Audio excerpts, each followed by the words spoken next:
But for the United States of America, the best is yet to come. As Obama won his first of what is sure to be many re-elections, I had to reassure myself that it may not be too late. Not too late if America will listen to the voices of reason. Bill O'Reilly. That it was a spontaneous demonstration. Alex Jones. Period. Obama likes to say period all day. He's a lion-killing scumbag. Period. He's a fraud meant to bamboozle you into a screw job and create racial division. Period. Glenn Beck. I have said before, that's impeachable. I personally am calling to impeach the President of the United States. As Obama celebrated his re-election and the crowds chanted, I could hear their cries ringing into the future of our nation. How long will we ignore George Lucas's warning?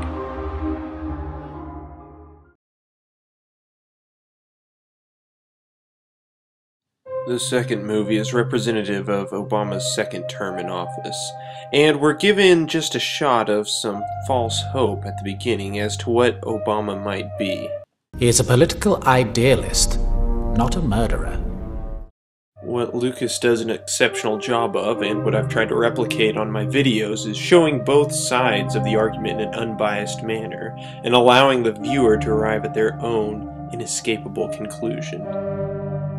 As an example, look at the moment where we see Emperor Palpatine use an executive order.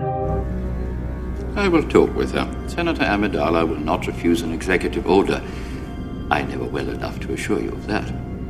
Obama has used more executive orders than any other president in United States history. That's well-documented fact. It's ranged from executive orders on gun control to immigration. He's actually even made an executive order to make a national holiday every other February 29th for Scientologists. But really, the executive orders are just the tip of the iceberg.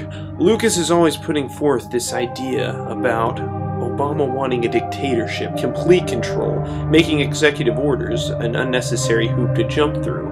To see how Lucas gets this message across, we have to think about who was cast in what role. Think about Hayden Christensen playing Anakin Skywalker and Natalie Portman as Padme. There's a tension between them as they always want to be together, but they're unable to be.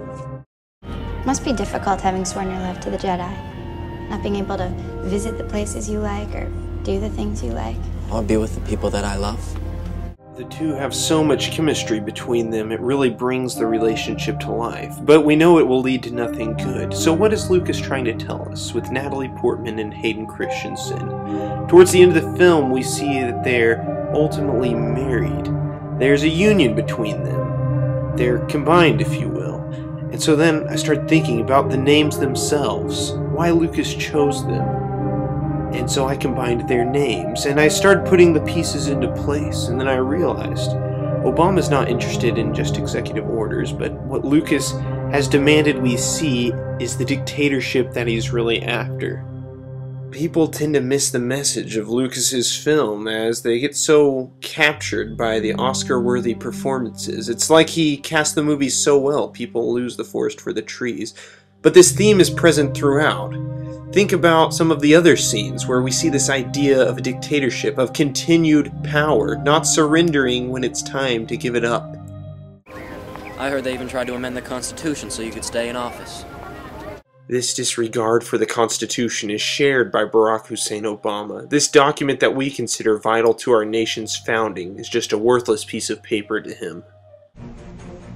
In other words, on issue after issue, we cannot rely on a rule book written for a different century.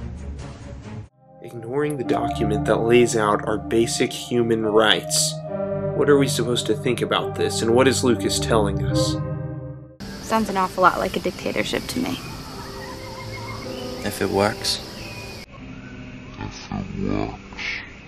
It's not that Lucas is unsympathetic to the plight Barack Obama finds himself in. I don't like sand. It's coarse and rough and irritating, and it gets everywhere. Well, Anakin, or Barack Obama, doesn't like sand. Sand is in the desert is in the Middle East.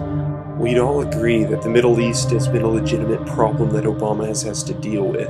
but he's used it as just another chip to bid for a dictatorship. You're not all powerful. Well, I should be. We know what it is Obama's after, and we know that the proposal is on the table.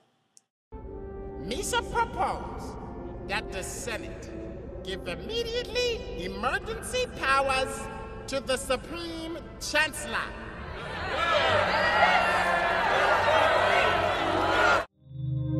Consider a final scene that fully displays the predicament our nation finds itself in.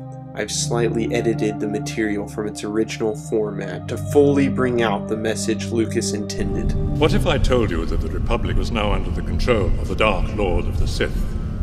No, that's not possible. The Jedi would be aware of it. The dark side of the Force has clouded their vision, my friend. Hundreds of senators are now under the influence of a Sith Lord called Barack Obama. I don't believe you. Will the American people continue in disbelief as did Obi-Wan, or will they finally wake up to the truth before it's too late?